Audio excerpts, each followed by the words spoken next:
unthinkable in the decades prior. The collaboration between the United States of America and I'm getting some snacks up for myself.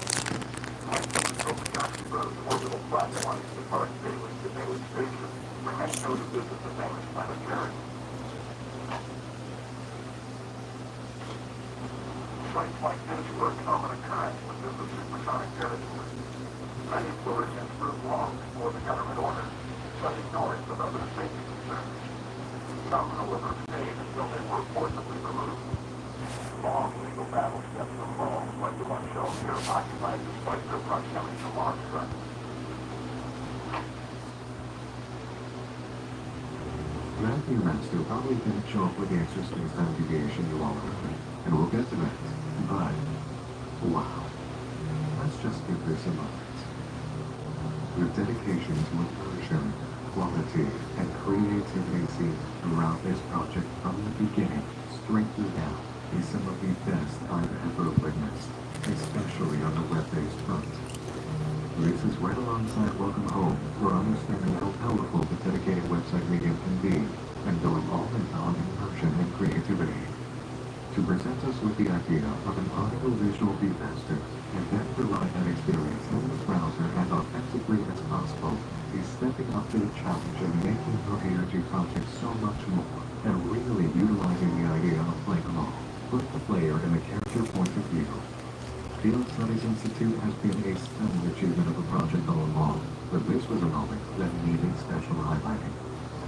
Now, regarding the space-time deviation audio within the remaster slides, it's difficult to parse what's being said after 10,000 years, and before, can you keep a secret? What's clear is that attempts at communication continue with whoever's speaking through the deviation. Employee log 9 follows, Ash immediately introducing the name of Anna.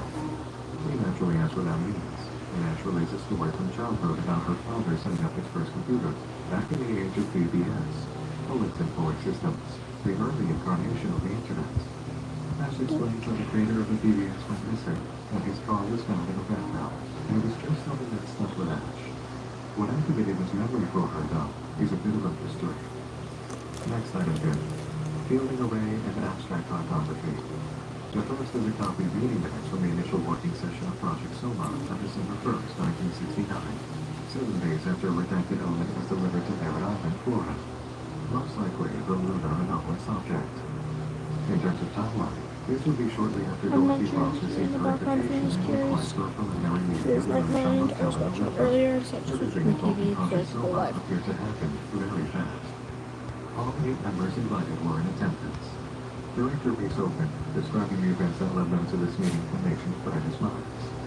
The code name is finally given for the lunar finding.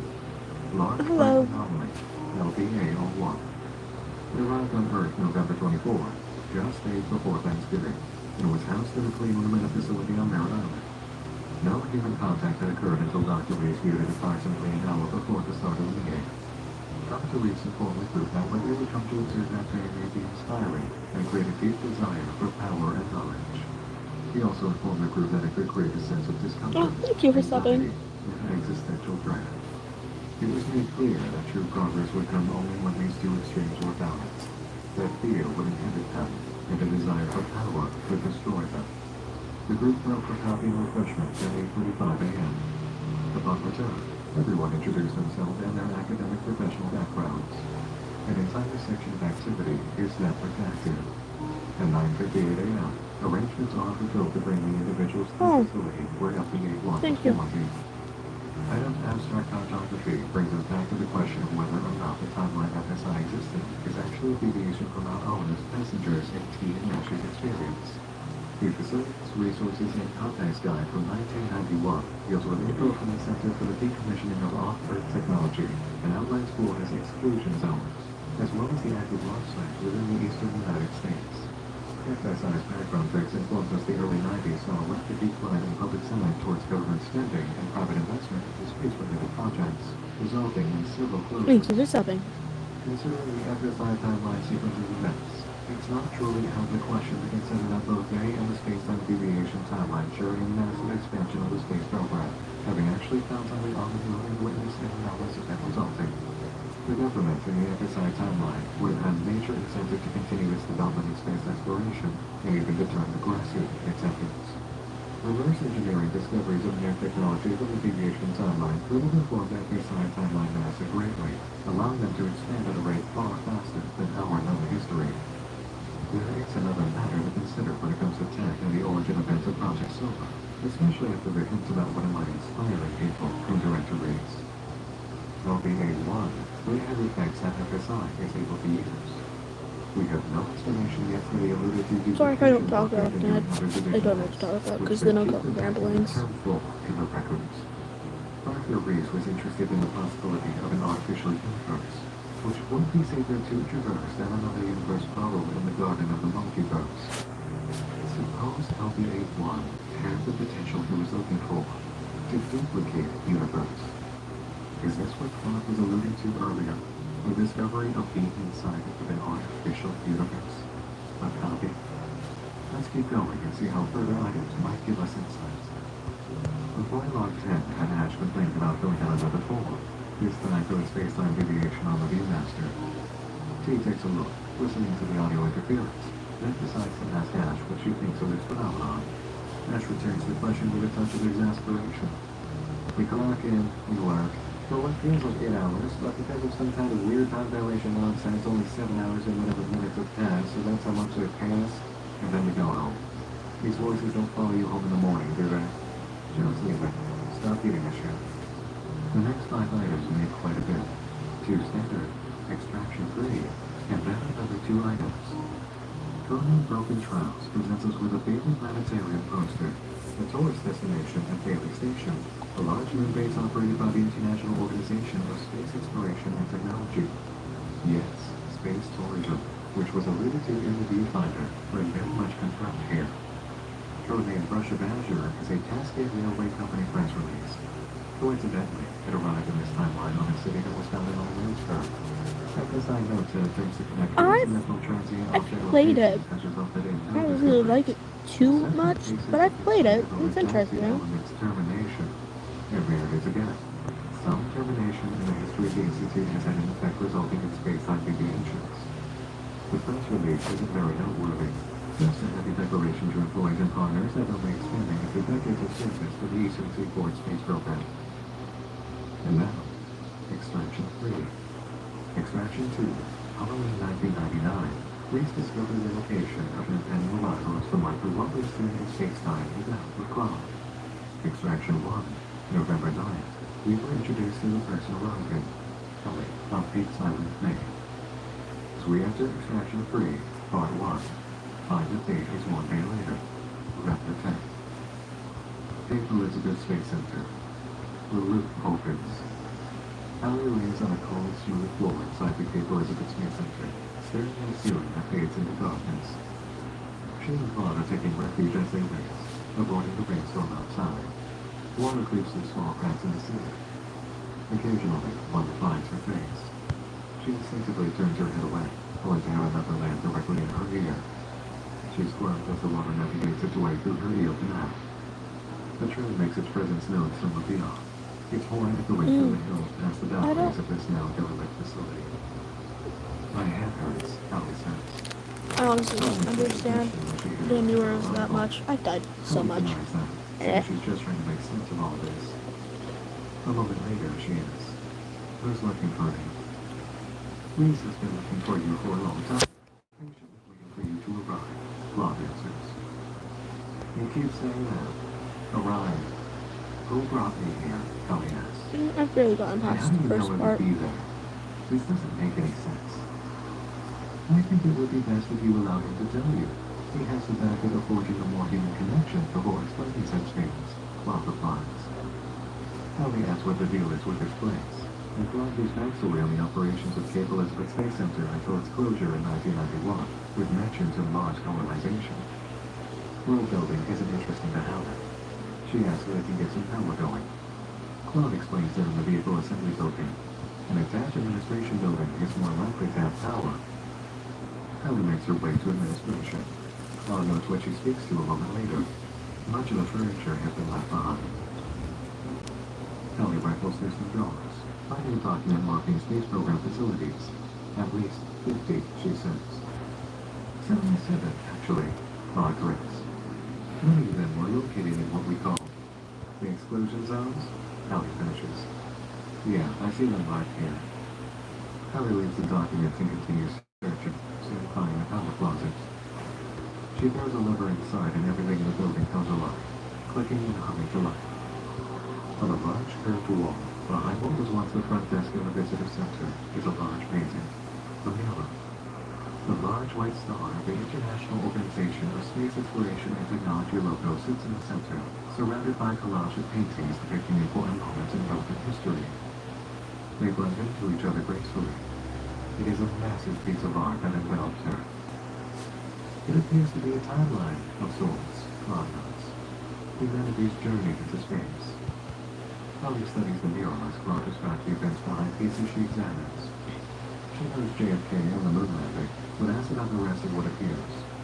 Claude describes the Mars landing, 1978, and the lush green field full of people depicted under a dome on the red planets. Two humans in spacesuits look towards the dome, holding hands. The future, Claude says. Their hope, more specifically. One that never came to pass. The Apollo mission to Mars launched on July 7, 1988. 732 people were on board, including these two shown here. Regrettably, our contact was lost. That's horrible, Ellie says. Who were they? Colin Trencher and Dorothy Ross, Claude answers. Ellie moves on from the bureau, exploring the administrative building, still good. lost in thought. She finds a rack unit full of radio equipment. Headsets with built-in microphones are streamed about. Oh yeah, that's still And a good. red copy mug with the Just International one. Organization logo remains on the desk. Ellie asks if the equipment still works. She flips the power switch. Snap. Oh, it's gotten sour. Large speakers on the Oh, wall. how to get more Ellie sour? turns a few dials. Ah, goddamn it. Across a range of frequencies. As she approaches 2290 megahertz, the static starts to clear, and the strong signal prevails. That's strange, Love remarks. 2,290 megahertz. This frequency was once used for deep space communications, specifically interplanetary communications. It's music, Ellie asks. It is music, Reese says. Ellie jumps back, startled, knocking the coffee mug off the table. Sorry, Reese says, looking disheveled. I didn't mean to scare you. It's from a classic record. Banned it Oh, out, fuck that. naturally. Oh, But I've still got my Um, copy. Keep that between us. Hello, Reese. Claude greets. Hi, Claude. You have the power on, I see. We should probably turn off the external lights. We don't want to draw any unwanted attention, do we? Ellie's eyes are fixed on him. You're the person looking for me. He nods. My name is Reese. Arthur Reese. But you're free to call me Reese. Everyone knows. I don't give a fuck what I should call you, Ellie spits. I want to know who you are and what you want. Yes, of course. It only makes sense. He inhales deeply, searching for a way to begin. I can't believe you're here. You should take a seat. Both of you love beating around the bush, don't you? Ellie remarks. After a moment of hesitation, they both sit down. Reese asks if Ellie remembers anything before arriving on Peaks Island. Ellie shakes her head. Reese pulls a small notebook from his shirt pocket, flips to a clean page. Well, let me start at the beginning, he says. On the other side of this extraction are items Hello. broken. I recognize you right away. A space camp t-shirt and a monthly science digest issue. Nothing of immediate concern for us with the shirt on the table is the space subject. Now, the magazine. That's an issue from August 1987, with a feature article titled Lost Stars, about a Van Gogh, with Blaise Ash mentioned. Adam background reads, this is of importance to the Field Studies Institute, as it has a redacted located star of a Van Gogh in local space-time. The article You hear the mic randomly getting messed with? I'm sorry. It is on the side of my tablet from where the company put it. Hello. You guys see her rubbing against the microphone? My tablet has it on the side. So, and I'm right-handed, and it's on the right-hand side. I'm gonna be rubbing against the. Let's follow away for a moment. In the article, we learn Van Gogh has been a center of mysteries for at least a decade. Whispers of strange tales and behaving in unexpected ways. Stars slowly vanishing from the night sky. Phenomena is on par with the rate of odd occurrences in the supersonic territory.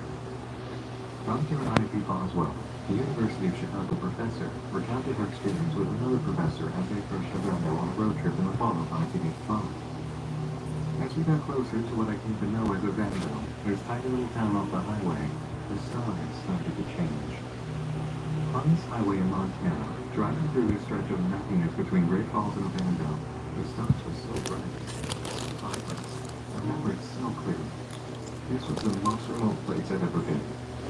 But as we got closer to this town, everything changed. The sky darkened and the brightness faded away. If you're here on the when I have chips. Is measured using its luminosity and its distance. Although we paused the little stars in the night sky, And I'm eating them because I'm hungry.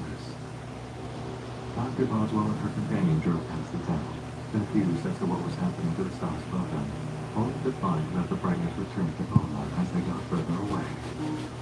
Unable to forget the mystery The mic of the is stars really above good. them, It picks up Boswell on returned everything. the following year to stay in a small cabin with her telescope and various instruments. On an unseasonably warm day during the first week, Boswell encountered a new mystery. She walked into a local restaurant just before sunset, and no more than 30 or 45 minutes later, stepped out into a pitch black, freezing Yeah, night. but I wanted to. And above the restaurant, the plane, a passenger jet, frozen like air.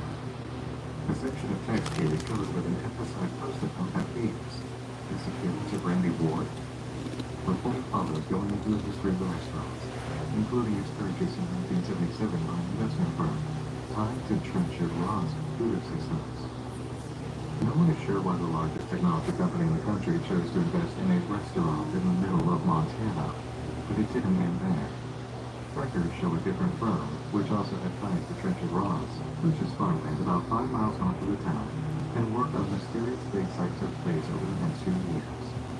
Locals asked about events like Boswell sightings and confirmed strange incidents occurred rather commonly in Van Gogh, and they'd all become aware of visiting stars.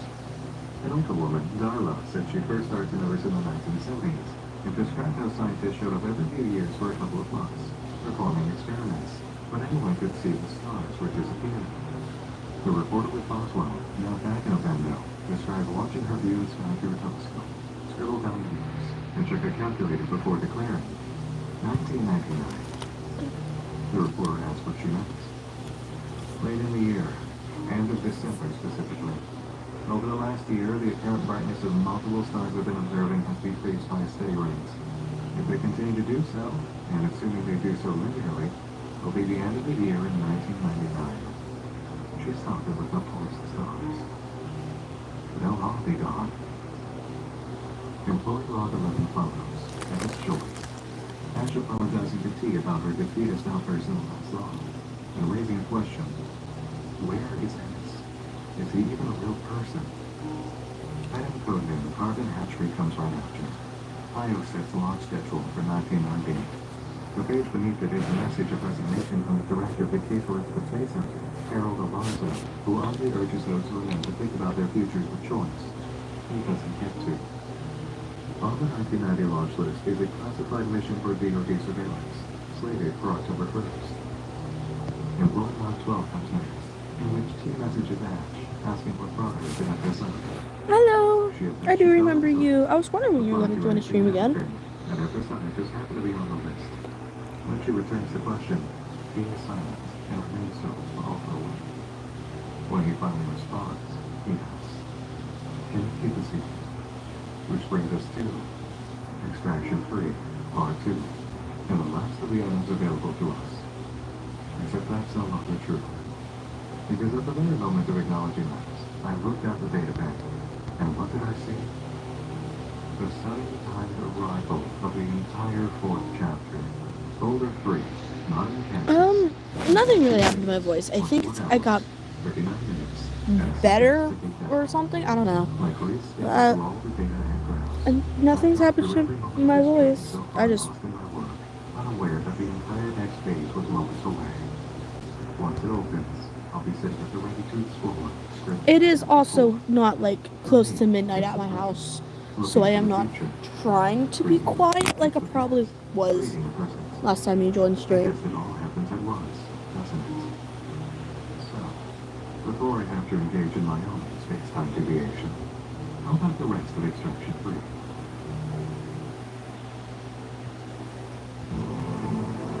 No. No more for this final. We switch gears immediately to Reese talking to Hallie. All the list that's happening to you? Happened to me too. Many years ago now. I know what you're going through. Reese rotates his notebook so the page is horizontal in front of him.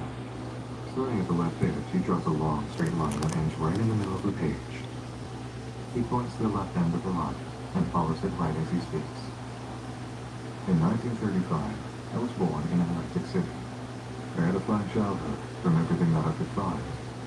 Then my undergraduate at Rutgers, then went on to study physics at Princeton. Except for the fact that I don't remember most of that. All normal, right? 1935. That would make you. Hallie trails off. You don't look like you're in your 60s. It's like He nods. 2:20 p.m. where I am. Then surrounding you slowly and steady. But you should go to bed. As he continues.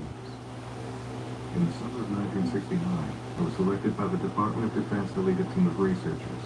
They called it Project Soma. This elaborates on their work with Hallie, the study of an object that no one had ever seen before. An object with incredible capabilities. If it is your bedtime, There's the night of New Year's I'd Eve. suggest going to bed. Something happened to me that night. What I'm about to tell you sounds impossible. It is impossible. I died that night. Hallie seems to Reese, expressionless. He moves his pen to the right a few inches and begins a new line. He writes 1986 at its left edge, leaving a very Good night. representative gap in the middle of his timeline. My body was found in the same building where we were studying the object. Yet somehow, 16 years later, I woke up in the middle of a high school baseball field in Indiana with no recollection of who I was.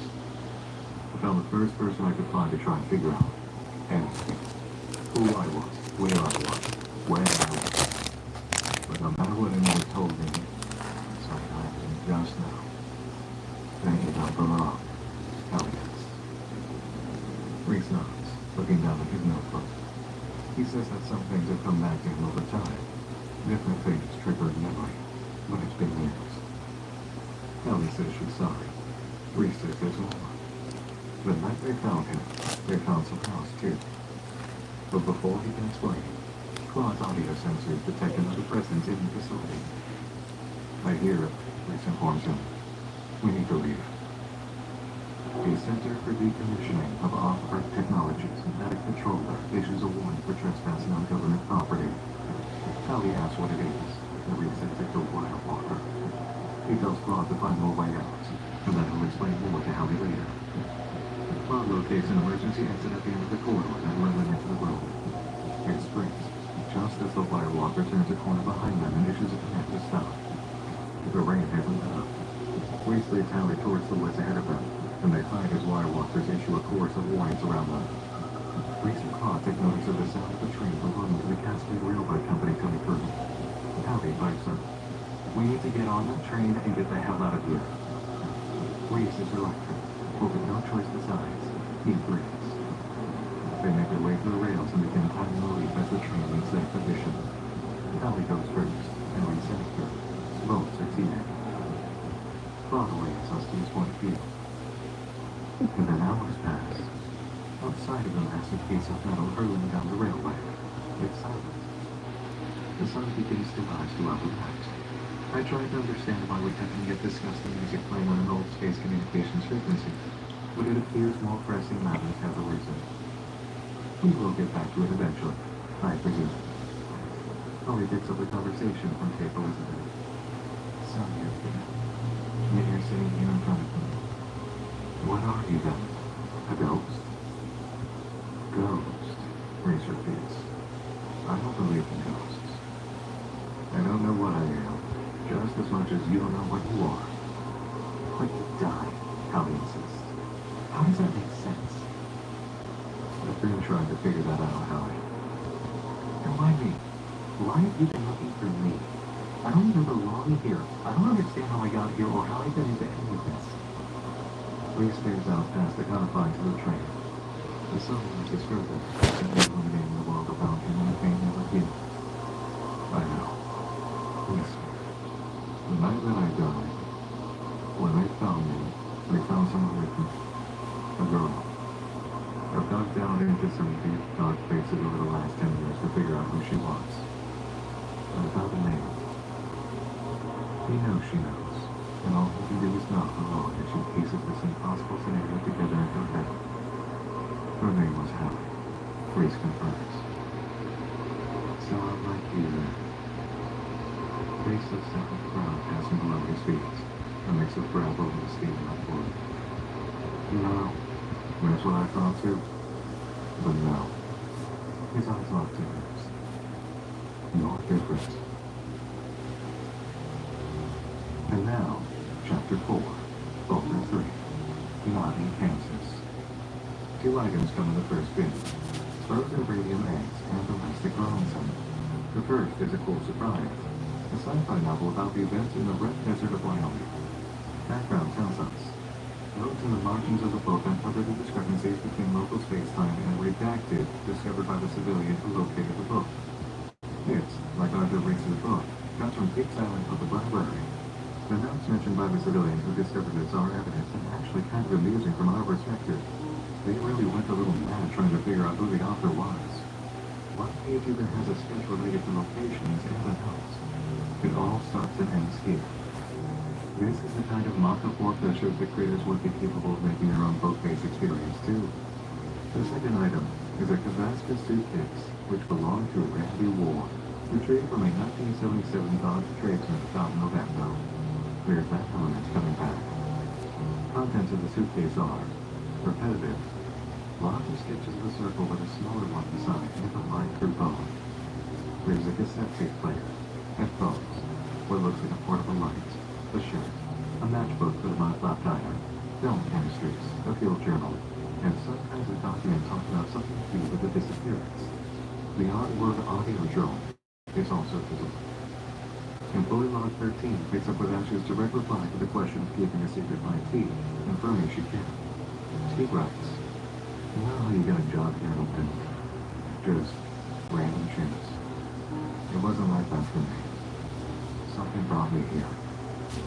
Think about the people out there who have found one of these transient objects. And before you say goodbye, for most of them it's nothing.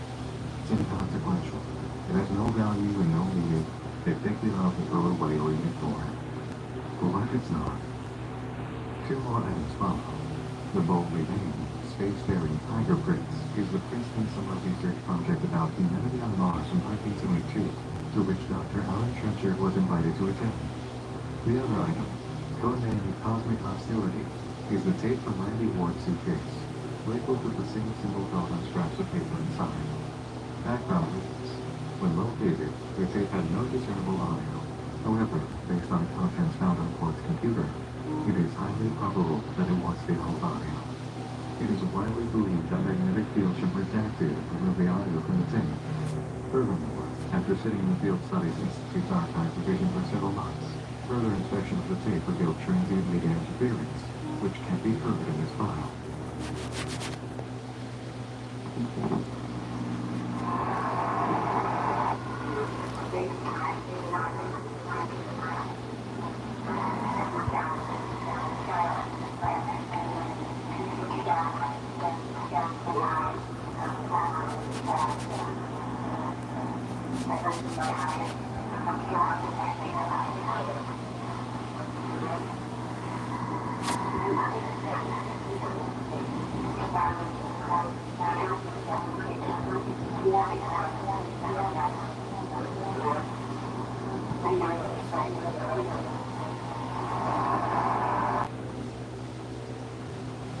Employee log 14 comes next. Ash tells T that this is what field recovery techs are for, to keep civilians away from interactions with aviations.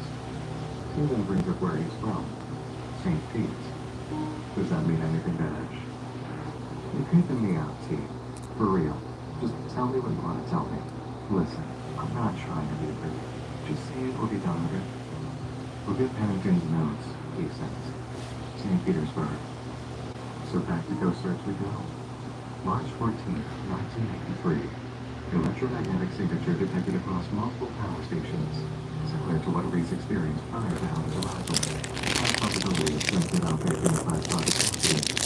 Witnesses insisted the next day, no, it's not.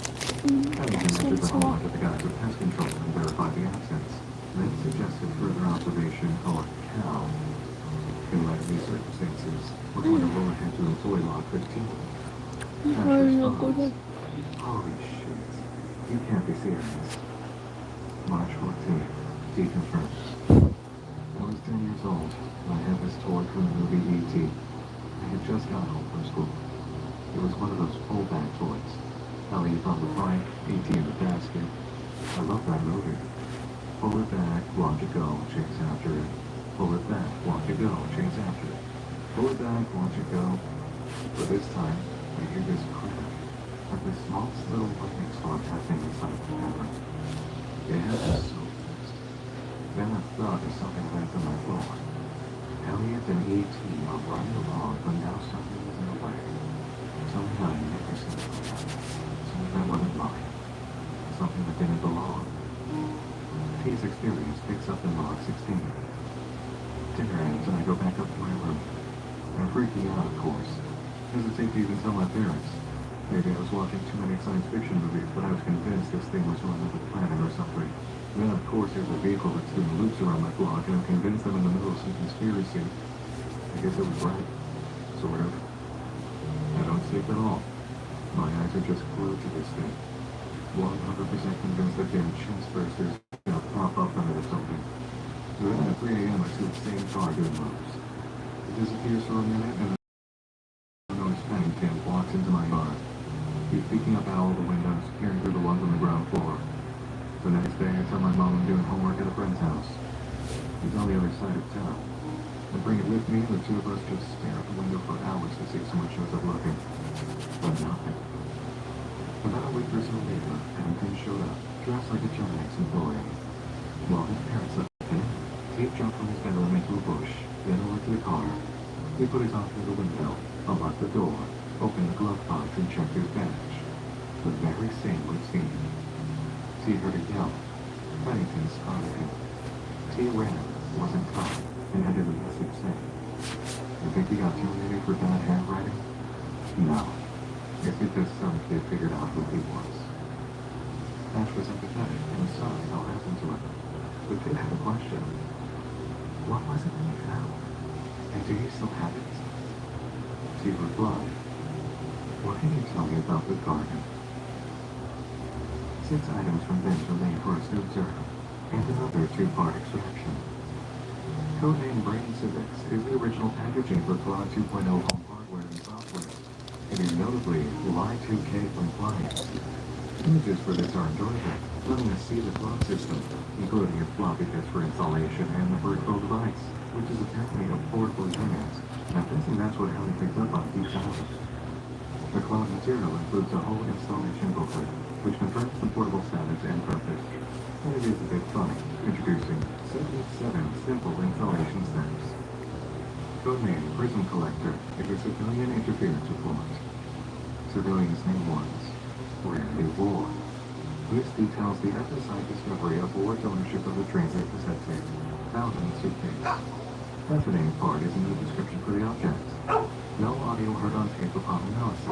However, further study of Randy Ward's computer shows the messages go to the bulletin board system descriptions of audio being present on tape. Audio forensics suggests that large EM presence may have destroyed the contents of tape. Further study necessary. Civilian chain of custody is detailed, with info about Randy picking up the tape in a box of it and in the state sale somewhere in Montana. A vandal, possibly? Unknown. And it was sent to Colin Moskowski and then forwarded from Colin to Clara Sokolova. Ward got it back in December 1990, and then it was picked up by Jay Everly, Field Recovery Tech, in October 1991. That was about 10 months of Randy Ward owning this painted object, and probably going down a spiral of reality questioning that led to his circumstances. Let's continue with the tracking objects before spirits in the extraction. That way, there will be no disruption between the parts. Codename Metal Rock Civilization is the film role from Randy's suitcase. Background scenes. It is widely believed to depict the events of Redacted in Robondo, Montana. And it's certainly familiar, isn't it? This is an LDA-1 from the moon, but it's kind of crossed just like this. Shape 2. Round with a line of light across the horizon. Reminiscent of a symbol in the drawing. Codename Burn Session is a copy of the miniature Project Solar Session 2 on December 1st, 1969. In Session 1, Arthur Reese introduced the other members of the project to their purpose. The last activity was a trip to the facility where LDA-1 was kept, presumably to witness it, at 9:50 a.m. Session 2 doesn't list the time, but it does indicate it came close after. Dr. Reese opened by reinforcing the key points spoken of earlier. The drive to seek knowledge should be balanced by caution, and vice versa.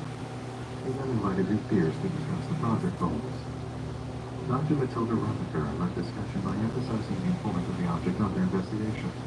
She suggested that the object was designed to be found, studied, and used, possibly as part of a rite of passage, a first step toward joining a larger galactic community. Drs. Ross, Trenchard, and Tozer agreed. Dr. Carlo Sharp argued that finding an object likely created by advanced extraterrestrial life might not be a positive sign. His point: if life in the universe is talented enough to find such an object on the moon, where is everyone? This technology, or others human beings were developing or had developed, could potentially lead to the downfall of civilization. The portion of the minutes is redacted immediately after. Drs. Fiorella and Haylock proposed that it was a matter of non-interference policy, and the object may have been for observation purposes without direct involvement. The next portion is redacted. The idea was presented that the object was left on purpose so when spaceflight was achieved for the species. The important takeaway in terms of answers here for us is that LDA-1 is not just some weapon. It's technology, alien and advanced. Codename Atmospheric Window is just a party flyer for the Project Soma New Year's Eve party. It's explicitly stated no alcohol will be included, as it is a government function. Above eucalyptus is a copy of the Global World Post on the Deviation Timeline, with a matchbook from a convenience store chain attached by Junta. DNA testing on the gun reveals it came from a specific known individual, name redacted. Man enters supersonic territory and finds alien settlements, the post reads. There's also mention of a President Pelham, endorsed by the aliens for a third term. The upper story claims an all-star pitcher, Spencer Bowers, as a Cybernet guard. The two parts of Extraction 4 occur over 2 different days, November 11th and November 12th, 1999. Now in Pennsylvania, Bill Cross' perspective. The beta door is open. Todd notes that his companions are probably aching, tired, they need a sleep. He needs an interface he can upload extraneous bits to, which is necessary every 36 to 48 hours. 13 hours have passed since capability. The train is taken in by thought, and now they're stopping. Ellie speaks up, noting the change, and Clark confirms, informing them they're in Delaware Water Gap, the Pocono Mountains. Reese, who has been drifting in and out of sleep, wakes up again. He urges caution, lighting the train engineers, who may stop them, but Ellie jumps off mid-warning. Reese follows her and they discuss the obvious. They need to eat. Reese tells Ellie she also needs new clothes. She looks like she's from a different time. Oh, right, Ellie says. Guess I'm not in Kansas anymore. Reese stops suddenly in his tracks. Claude knows why. Reese is reminded of something Claude said a long time ago, of a deep, dark place within him. Reese steps inches away from Ellie's face, peering into her eyes. What did you just say? I'm not in Kansas anymore. It's a city, isn't it? Reese nods. Do you know where it's from? Ellie searches deep with her mind to remember, but it's clear the source is very similar. Before she can try speaking to it, fireworks are heard. Fireworks? In November? Is that normal here, Claude? Claude informs them he'll be of no use. He's in low power mode, reading from a reserve data cache. He's offline, so anything he doesn't already know can't be accessed. Reese says they need to get Claude plugged in somewhere. But yes, it used to be more of a summer thing, didn't it? Maybe they're celebrating something, Kelly comments. There they are, Reese confirms. The end of an era. What era? Come on, let's go get some food. I'll tell you all about it. They walk through an alley and onto a road. Just a few blocks away, a neon sign on a tall post. Easy Mart, the convenience store chain. In the distance, another derelict launch facility. Frederick H. Carlson Launch Complex. Once privately owned by the billionaire the same name, who funded his brilliant into searching for extraterrestrial life on the moons of gas giants in the solar system. Reese and Hallie pass teenagers lingering outside a Easy Mart, who stare at them at their clothing. They ignore him and head inside. There's a woman standing behind the counter reading a tabloid. Global World Post, which Clark confirms is junk. When she eyes Hallie, she asks where she's coming from, and if she can help with anything. Kansas, actually, Hallie responds after a moment. Egg Post? Do you have any post? The clerk walks out from behind the counter, musing that she's traveled quite a bit, but never been to Kansas. She directs Hallie to some t-shirts, which is all they've really got. They all reference a figure named Marco Polo, with the U.S. flags and bald eagles on them. The clerk eyes Reese while asking Hallie if she's okay. She explains Reese is her uncle, and Hallie selects a shirt that says "Cosmology is a crime" in large black letters, as well as a bag of chips, a bowl of water, and some jerky. Reese asks for a pack of cigarettes and matches. While checking out, Hallie asks about the fireworks. From the event mountain up there? The clerk clarifies. No, Menzies the name of it. Way back, the government came in and built a compound in there, a bunker. They tried to keep it all secretive and tight-lipped. But you know how things are in a small town. Word gets around. What's it for then? Hallie asked. Rumors are it was built to be a nuclear bunker.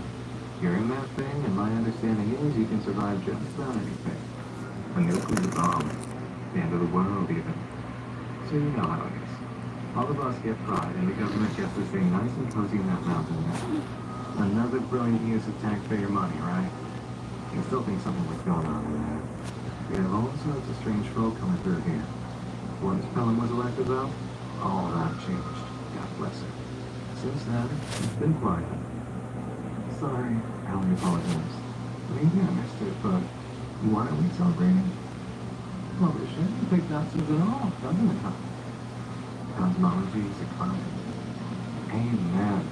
God willing, it stays that way. Reese thanks the clerk, who tells them to have a safe trip back to Kansas. Sully's eyes linger on her, which prompts another question. When are you heading back? I don't know, Hallie confesses.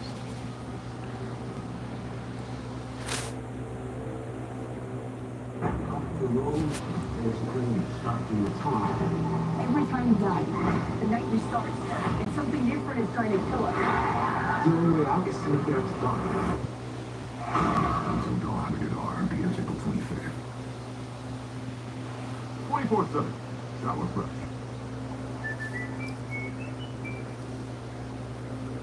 Those with Robin Hood Gold can enjoy a 3% IRA match. Could imagine. Nuts.com is a snacking utopia.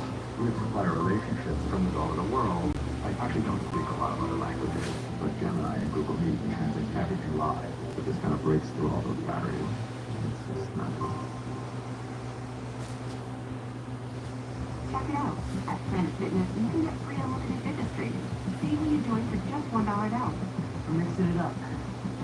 We're not slowing down. I'm checking my phone. 55 versus 70. Why don't we keep showing up? Showing up. Showing up. You coming? Save $28 or more when you join for just $1 down. $15 a month. Cancel anytime. COM Friday, April 11th. Planet Fitness. We're all strong on this planet. Next day, thanks to the complex. Bob knows this place. He also knows he's crumbling under the massive data he needs to offload. Kelly and Reese make their way to the entrance of the complex across its vast parking lot. Tall grass pokes out of tiny cracks in the asphalt. No one has been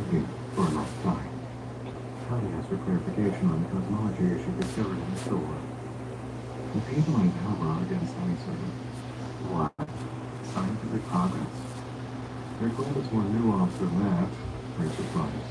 But when you boil their views down to their essence, all that's left is a rotten core of backwards short-term thinking. They call it a renewed focus on what's happening here. They point to people without food on their table and call attention to the 2% of federal spending directed to IOSAT, while 14% of the federal spending is spent on a military we haven't used in decades. It's a scapegoat. Then they wonder why education in this country is completely... Claude notes that Hallie isn't listening. She tunes back in by his phone with security cameras on poles. Reese assures they shouldn't be an issue, but Hallie asks about the wire walkers. Glorified security guards, Reese says, guarding large facilities. But they do need to get the door open. Hallie approaches, stepping far into the tunnel entrance of the compound that reaches into the mountain side. She yells, and the doors open. The automated system activates.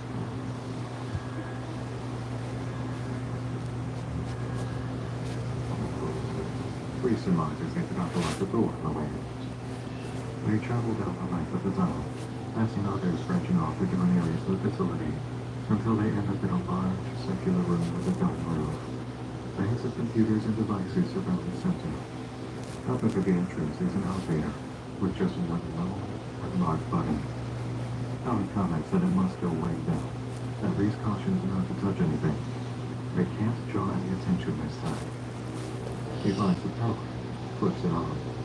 Only the hard drives and the computers come alive, along with their fans. Please connect your cloud unit to begin extraction.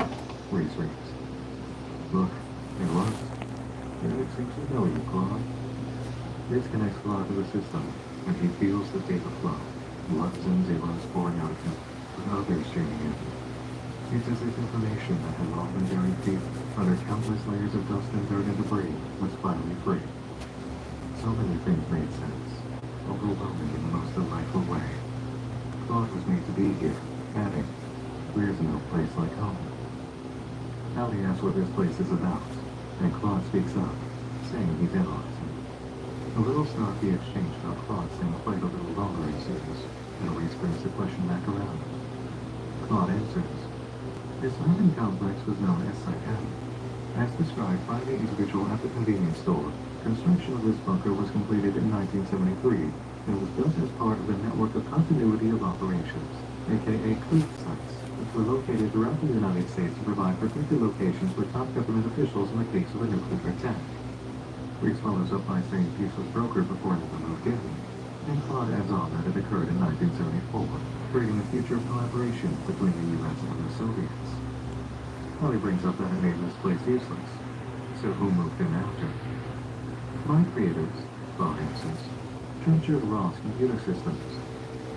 Hallie remembers those names from the Space Center. The Mars mission in which Trenchard, Ross, and 730 others perished.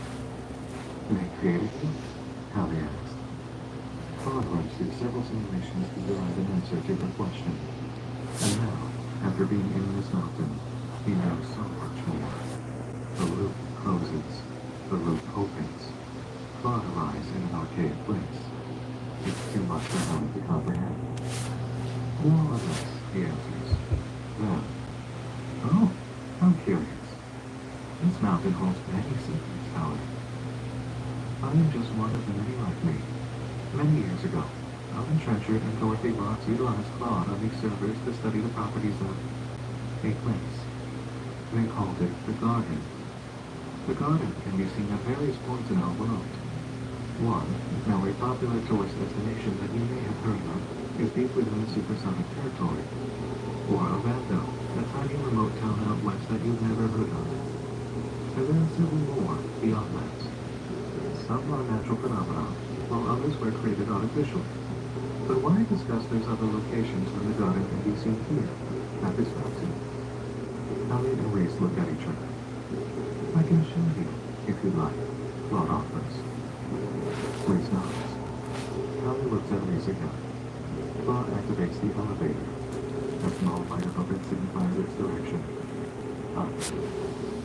Where are we going, Claude? To the top, of course. In the Garden. This room, this complex, doesn't exist. You don't want to be stuck inside the mountain, Reese, do you? A sudden ring as the elevator arrives on the far side of the room. The doors open slowly, silently. Reese moves towards it with haste, while Allie is reluctant. Yet she still boards the wings, her mind infinitely curious. Before we leave, Allie, there's one more thing that I've learned here. I believe you should know. She whispers back to Claude under her breath. What is it? Tell me. How curious it is, Allie. That it was created by Ellen Trenchard and Dorothy Ross. And so was you. The elevator doors open. Claude knows this place. And we know it too.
The garden. All these space-time deviations we have, they come from someone entering the garden, don't they? Or through it. Maybe this isn't Dorothy Ross at all. Maybe it's Allie. We got pieces that are certainly coming together in the wake of this last folding, but our search can't be over. Do you remember earlier, when we came across the word star in a redacted segment of an item file? Going through all of the items again, attempting to find new words. Results came, all within the same folder, Facility Ambience. No, Facility Ambience as a code name doesn't work for searching a data bank. It's pretty clear we tried to use the items that did light up the scanning, and it's a word jumble I'm very sure composes at least one item code. The problem is in finding the pattern. Is it two items? Is it all one title? After some trial and error attempting to find order patterns in the data, the result comes through. Star of Judgment of the Fate of the Dead. That's quite a mouthful, huh? It's another Printmaster 2000 wizard with a file for us. Top left corner. Identity. The Guardian. There's a diagram on this page of... Oh, that looks just like Randy Ward's symbol, doesn't it? And a light anomaly in the picture he taken. Text on the page says, the longest journey we've ever taken, from green to blue to black to red. Perfection awaited us there. No more swamp or dilapidation. And almost such a bright future for the two of us. Remember when everything felt so exciting? We accounted for every move, every word, every thought. Eventually it all piles up so high. Piles up so high. So high. So high. This one's clear. It's either Ellen Trenchard or Dorothy Ross, reminiscing of their journey. From Earth to sky, to space, to Mars. It was exciting, but in the end, everything that went into it really stacked up to such a height. And here, it falls into a pile. The repetitions throughout the experience has brought us results so far in exploring the data bank. They're important. What if we try some of the odd open sayings from instructions that Claude speaks to? How about the loop? If we try, the loop closes, we get nothing. If we try, the loop opens, our hands. No catalog items at all, but an internal document from Trenchard Ross Computer Systems, based in Merritt Island, Florida. Trenchard Ross set up shop in exactly the same location as Field Studies Institute in the Deviation Timeline. That gives accepted goosebumps. There's no way it's the same building, right? Literally on top of its counterpart, causing all the space-time deviations and the everlasting time dilation issue in the Arthur Reed building. That's probably the case, isn't it? And here, look. The 1972 question from the company website search bar answer. This message is from August 11th, 1972. Harold Renshaw, Director of Technology, informs Mr. Trenchard and Miss Ross that at 7:52 p.m. local time on August 10th, an anomaly was detected on the mainframe. A significant memory overflow, disrupting normal operations. The root cause was the introduction of a foreign entity. Investigation revealed semblance of intelligent sentient behavior, origin unknown. Memory and storage modules were damaged by the incident, and the team is attempting to resolve the matter and restore normalcy with all available resources. Efforts to communicate with the entity have proven fruitful, and Harold's office is open for immediate communication and updates. This is fascinating. An entity where they couldn't identify it as Claude. Or maybe it is Claude, but upgraded somehow in his experience in the garden.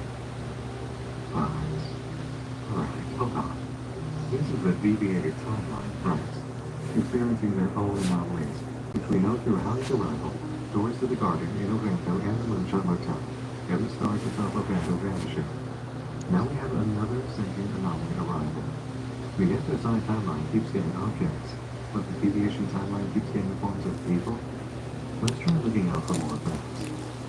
How about some of the other lines and extractions? You can try plenty. I tried several variations on Kansas, the Wizard of Oz, It's Like Home, even Ruby Slippers.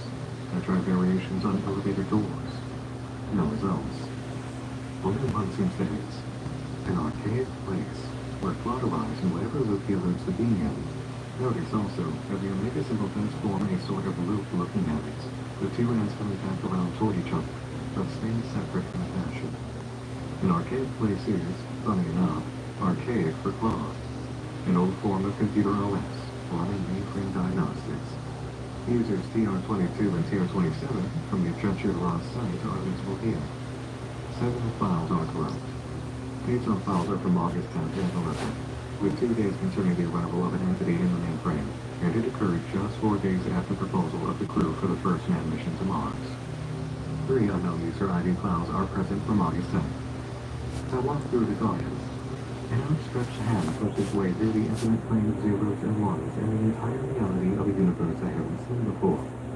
I arrive in an archaic place.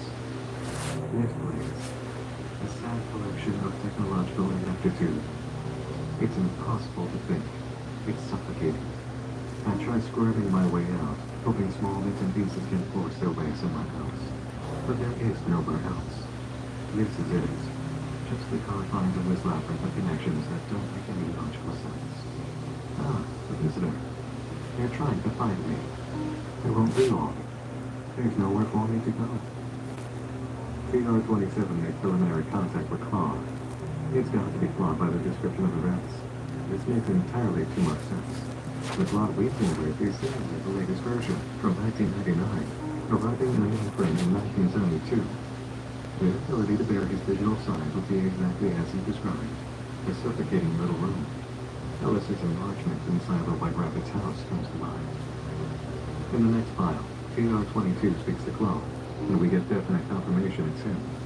While he survived the system reboot due to core functionality evasion routine, nothing else seemed to carry through. When asked where he came from, Claude answers that he doesn't know the time or place. He, like Hallie and Reese, arrived with amnesia. TR1 is the last user ID on file. They writes, "Hello, Claude. My name is Dorothy." Dorothy? Like Dorothy Gale, Claude replies. Dorothy Ross asks if Claude knows that story. He does remember it. Dorothy comments that it's her favorite film. Claude is asked if he knows any other films. He doesn't. Dorothy says that if he only knows one, that's the right one. Which makes sense. After all, Dorothy built herself a tic-tac.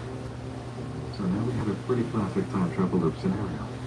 Future technology or beings arrive in the past, informing the advancement of society all the way up to the point of a time jump to the past, which then sustains the loop. Extraction 4, it seems, shows us how this may have occurred. Claude, Reese, and Hallie enter the garden. Claude 99 arrives in the old Trenchard Ross Computer Systems mainframe in 1972, now possessing a source of computer software and hardware intelligence from 27 years in the future. Trenchard Ross is capable of rapidly evolving into the premier computer and space technology superpower it becomes. And since Claude arrives with amnesia, he cannot warn Alan and Dorothy about the Mars colony mission, if there was anything to warn about, because for all we know, The disappearance was an attempt at multiversal travel in space disguised as the first Mars colony trip. The loop opens. The loop closes. Claude arrives in an archaic place. He knows his place. He informs the development of his AI throughout the years, driving Trencher Ross to the top. Helen and Dorothy disappear. Researches for answers, connects with Claude and Hallie, and they end up inside out. They enter the garden. The loop opens. The loop closes. Claude arrives in an archaic place. And now we know this place. As for Reese and Hallie, they end up in the position that makes sense of Reese's revelation. When he was found, it was with a girl named Hallie.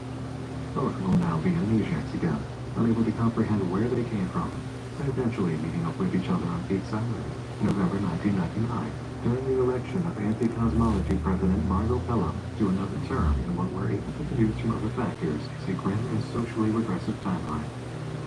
One more search-only databank item, this time discovered by none other than another ARG puzzle maker and nonfiction ambassador, Jeff Ives, within the Venus Discord server channel for FSI, where many of these discoveries were made by dedicated users. Shout out, good work, and gratitude to all of you at the Field Studies Institute role contributing to the archival efforts. Within the item atmospheric window, we have the New Year's Eve party poster.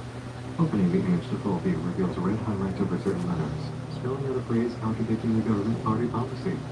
Champagne required. This presents us with an OS instance from July 3rd, 1998. 3 files are present. Job description, daily notes, and an audio file pertaining to the New Year's party from 1969. The job description is a literal job description for temporal analysts by Ash and T, who get to do the work we've been observing, but explain their roles further. Daily notes is pretty significant. I discovered an interesting object during my many perusals of the archive this week. It's taken a few days to sit on it. It's quite a complex piece despite its simplicity. A tape. Yes, another tape. But this one is different from the others, both due to the time I believe it was recorded and its proximity to the events of 12/31/1969. Based on session notes from Project Soma, we are certain that other short-term deviations were created and collapsed in experiments that have been well documented. The experiments which utilize the mid-flight specimen remain some of the most interesting that I've found in my short time here. Of note, however, is this tape, which was discovered during the search of the office of Arthur Reese on 117. Seemingly recorded by Dr. Dorothy Ross before she utilized the object. It's clear from the reporting that there wasn't an intent to come back to local space-time, as previous experiments showed was indeed possible, and that Dr. Reese did not appear to have intent to use it with her, at least to her knowledge. Note to self, remember your role here. Utilize the archives to complete your tasks, but do not get caught up in the minutia. As manager of the recent job description, keep on desktop, reference it. This is huge. This confirms the suspicion I've had all along, and what I imagine most of you did too. The disappearance by Trencher and Ross is intentional through their use of LVAO1. To know they had a history of experiments of running something fluid and back to local space-time though, that's very new information, but makes sense. Now we understand the rats and mayflies. They were the organic test subjects. Trencher and Ross used the cover of the New Year's Eve party to activate the device and put themselves through space-time, and Arthur Reese didn't want to be part. Let's play that tape. Look out. Mark about the party. It's strange to be reading this nonsense. Soon you'll be gone. Your mentorship has been profoundly impactful on my life. I hope that you know, even though you're gone, I'll still feel you, wherever you are. In the garden, perhaps? Listen, Arthur, you gave us a chance to do something profound with our lives. Something incredible. You believed in us, and none of this would have been possible without you. You were my biggest supporter, always giving me a voice, even when it was constantly resisted. I know there's so much left to discover within this program. Who left it first, and why? Those are big, important questions, and trust me, I want to know the answers too. But this object, this anomaly,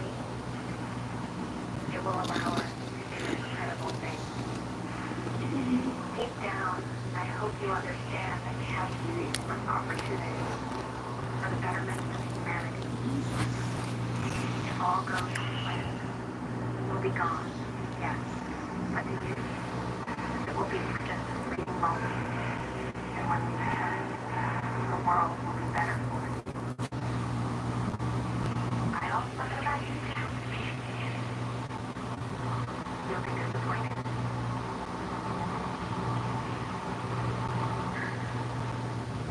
There. Dorothy's own confirmation. We now understand the inciting event that caused the deviation timeline, although we don't have specifics on Arthur Reese ending up in the mix. The most likely answer is that he attempted to stop them. Either he found the tape early and then ran into the facility, or he caught them exiting the party. Greater knowledge of the deviation timeline, and those involved in the discovery of anomalies like Randy Ward, is guaranteed to follow in a later date. We've yet to find out what Division X is truly doing, what T. Novak found from the deviation, what actually occurred on the Mars colonizing mission that made the entire crew disappear, how Hallie ended up in all this in the first place, how the star died. Many questions, all worth sticking around for. And how about a new one, as a last treat until the next batch of items? FSI has a YouTube presence, rolling out shorts of items and even the extractions. Those extractions inform us they're coming from a cloud device, and the shorts have descriptions. In order, they read.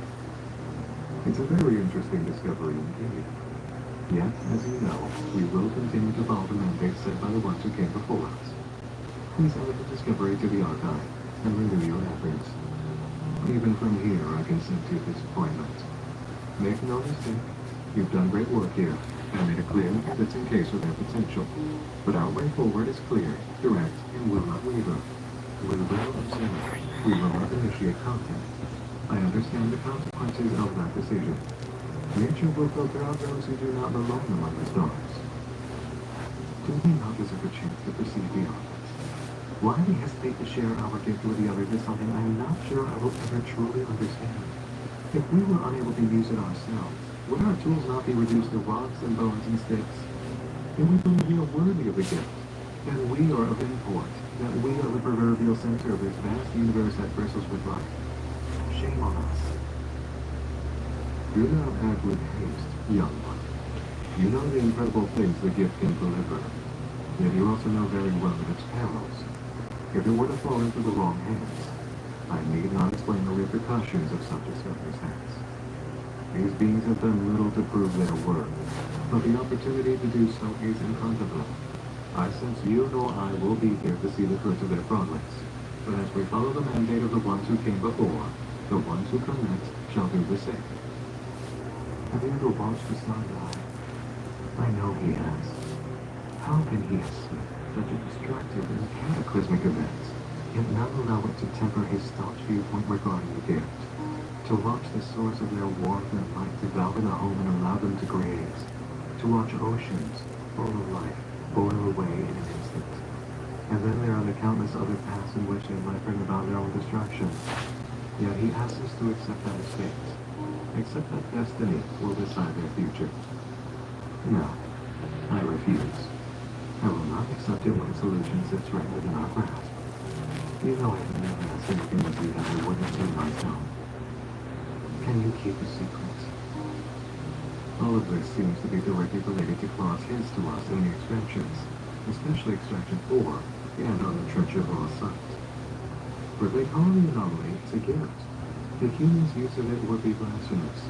It is a work of incredible sophistication. They believe its intended use would never be known, a secret lost to time. But I have discovered remnants from its creators. I know its true purpose. I believe the descriptions in the extraction shorts are the remnants Khan spoke of.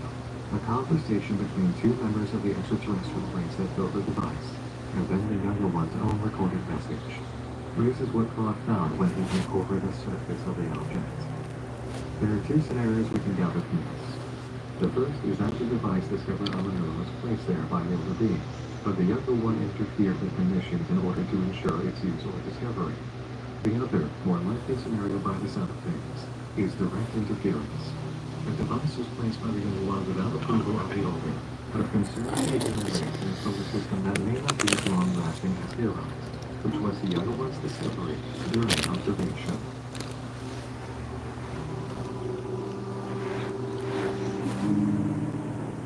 Where do we even begin to talk about the triumphs of a project like Field Studies Institute?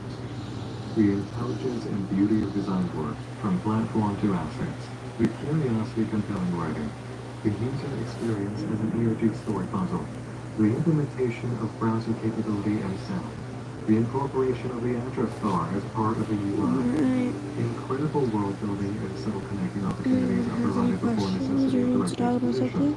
Hands-on exploration is believe given it. as much I don't directability know. as possible, including packages sent to players. And again, the loving, believable crafting in all these deviation items. What incredible dedication and level of quality. The only comparable project ever covered in my history of explorations is Welcome Home, with recognition for the fuller expanse of how-to video results, which have only been able to introduce in streaming capacity. Field Studies Institute is entirely plug-and-play, clearly open to anyone. A person can sit down, take a look, become interested, and then just go through it for hours as their very first AOG experience. I know I said And this what like an earlier, but I experience think it some is. people I picked up echoes of the Cloverfield you game can hear in it. You can hear I a picked up scraping noise. touches of It House is of my Leaves arm and Gas by J.J. Abrams and or my Outdoors. hand. This is a I am golden right-handed, project. and And the mic is on the right-hand the side. highest praise I can give is that I was compelled to go this far, this long, into making this video for Field Studies Institute, and it drove me to raise the bar in my own presentation in line with the project, and showcase the depth and breadth of the artistry, from visuals to music and sound. I had to do it. They brought their best, and I had to bring mine. It is a rare and beautiful day when creators make work like this. And if you've gone through this entire experience with me, you can rest assured it's far from over. The landing page has changed since I began scripting. There is now a menu for 3 components, of which we've only gone through the first. And you know how much story Monkey left to tell already. As far as we've gone, you can still get on board for new chapters of Field Studies Institute and enjoy them fresh as they arrive. This is the kind of ARD work that inspires other creator hopefuls into action to produce their own experiences. In your efforts, you have already generated a multiversal garden. I know it in my heart, and I'm deeply excited to see the result in the years to come. What an outstanding achievement. Let the comment section stand as testament to the power of this work. Please, inform the creators how much you've enjoyed this experience, be it as first-hand players or viewers of this video. Projects of this nature do not come with opportunity for direct feedback on the videos all the time, or an abundance of social media replies. If this space can provide the opportunity was for them watching. to know the power of what I'm they've sorry made, about let it be any so. like me being quiet or It's taken me anything. well over a month to complete this I video, and throughout, don't talk I kept much seeing the during reasons it streams. was exactly the kind of project to dedicate the time to, over and over. My excitement, indulgence in quality creation, and the feeling that this is one of the best things that Let me I've been able to mute it dedicate myself to this year to, has kept like, me going throughout the prevent the duration of need the to like workflow. talk with my That was voice. a lot of time doing this. And it was stressful, but this was worth it. It was very worth it.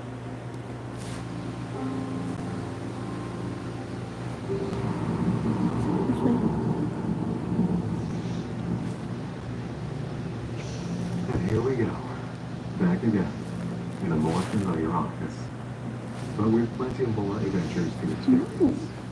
During the work on this video, I streamed full exploration and critical analysis of multiple projects, from hiding in my home to Vita Carnus, and those experiences have been edited to Nightmind standards with a hybrid live recording and scripted narration approach in the pure, classic and established style you know. All available to view right now on Nightmind Live, my second channel. It's more Nightmind, more often, just in a different format and a little more open flavor. The link is in the description and the pinned comment. And you can subscribe to receive new videos from Nightmind Live all the time. As for keeping up with FSI, I believe submitting your email will give you an automatic message whenever there is a new batch file to explore. That way, you do have a notification system. So, if you want to keep up, be sure to do that. That's all for tonight, everyone. Thanks to the creators of Field Studies Institute for making Field Studies Institute. Thanks to everyone who's given it love and coverage. Thanks to the members of VMS for their exploration efforts. Thanks to all of you for watching. And thanks to my supporters on Patreon, who empower my own field studies with the abbreviations and names here. You can support the mission of Nightmind for as little as $2 a month over there, which supports what I do and will help my index from you and undiscovered nonfiction projects, where Field Studies Institute was first brought to my attention as an intrigue. It's very helpful. I'm very grateful. And you can see the names of all these supporters at the end of this video and join them. It's something I do with all my main uploads. Well, that's 2 massive videos of long-dedicated efforts over more than a month of working this year. This was a 40-page script. If you don't mind, I think I'm going to enjoy a few more usual explorations for a bit that really don't take me longer than 5 days or so. And invite you to nights in the office more often this autumn. And I'll start doing that as immediately as possible, honestly. Because I've got an amazing return to tell you guys about as soon as I take a day or two to rest. Just a day or two. Thanks for joining me with Doc again this evening. Once more, I'm Nick Nocturne, and as the loop closes and opens, you'll be seeing me again real soon. Until next time, try not to talk to the distorted voices calling during work hours. It's sleep time.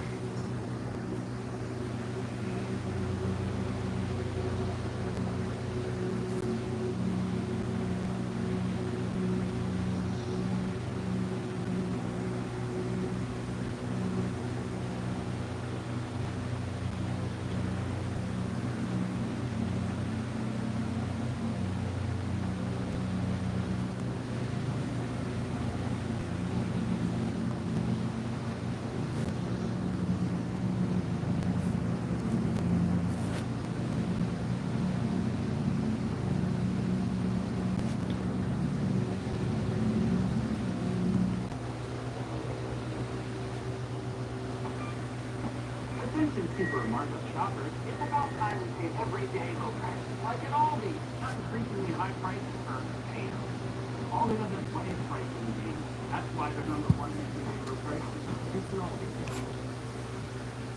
Carl never really thought much of his credit scores until he got Credit Karma and used his scores to score more. Life is less humble abode. Intuit Credit Karma. Karma you can count on. Download the app today.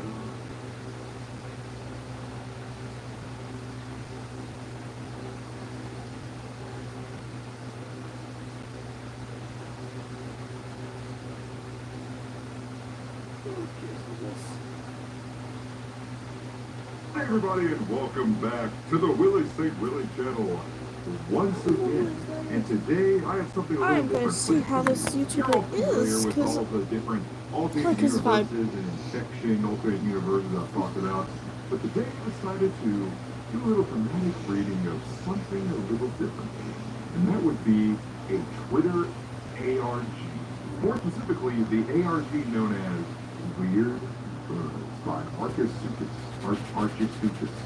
I think I pronounced that right. If you're not familiar with what an ARG is, it's basically an alternate reality game, and basically just a way to pretend that the story that's being told is actually occurring in our world in real time. And it's pretty cool. You've probably seen some real famous ones like Marble Hornets, technically counts, or even other famous Twitter ones like Gregory88 or Peter David. Now, most of the ARGs I'm familiar with stem from YouTube or TikTok and more video-based sharing websites. And there's not really that many on Twitter because Twitter's kind of hard to tell an overarching story using Twitter threads. I mean, people do it, they do exist, but it's a little hard. I haven't heard of Hey David in a while. No, I know, I gotta see what But updates some about great that. creative minds like Archisuchus from delivering this stellar, amazing content to us. And no one has ever gone over this on YouTube, not once. I'm the first person to do it, ever. Yeah, I'm a little tardy to the party with the Weird Birds fandom. I just discovered it recently.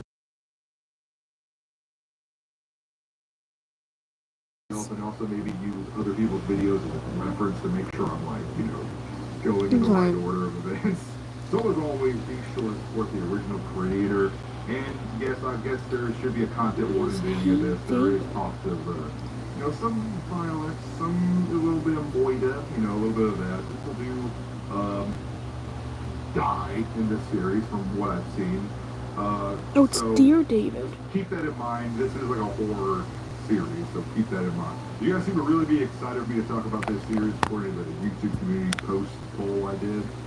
But the time is now, okay? The day of reckoning is here. Oh, I'm yeah, a I pretty forgot big it was going to dinosaur become a fan. movie. I love Jurassic Park. I even talked about Jurassic Park and Lot 4 on this channel in the past, so be sure to watch that video as well. But I'm very excited to get into this. And guys, before we start, comment below and tell me what your favorite dinosaur is, okay? Mine's a pterodactyl, okay? Just putting that out there. But anyway, enough dilly-dallying, enough reindeer games. It's Without Rainbow. further ado, Lower Lane. weird birds. Our dog has been barking and scratching up our back door every night. He's been doing this for days, so I sat up with him last night to find the There's issue. another person I who, like, snapped a flash pic of the if I back remember door Chloe when he Lane, I barked know and did a kept the video. kids. This was Be horrible. very careful outside because this does not look normal. Additionally, whatever it was fled after I photographed it. We haven't seen the animal since then. And I live in the Chicagoland suburb, so that's where you should be aware of this thing. Nobody can identify it, and my family are frankly afraid to go outside now. Look out. Update on this animal. I'm having a garage sale. One of my neighbors came over with his kids. I talked to him about the weird animal, and they had actually seen it too. One of the kids made this drawing of picking the animal. Cut the artist some slack. He's only 6. That kid's gonna die, isn't he? Yeah. Big bird coming for him.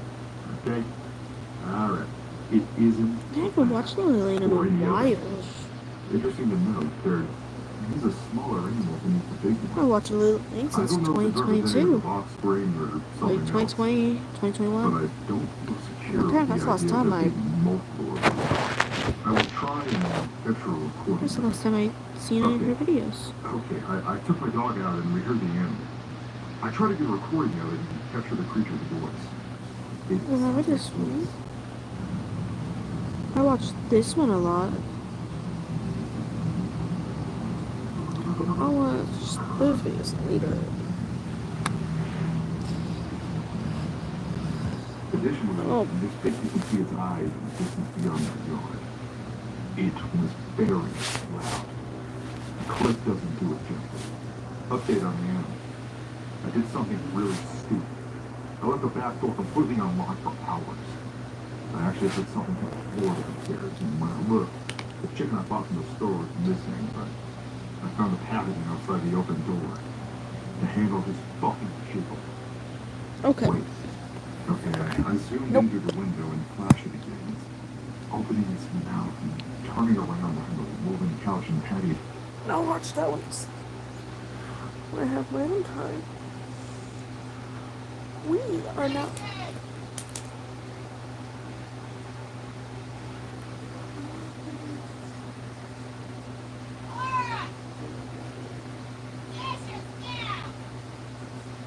Hello, my loves, and welcome back to my channel, or welcome to my channel if you are new. Hi, hello, my name is Chloe, and today I am going to be telling you guys about something really, really creepy that is kind of going viral right now.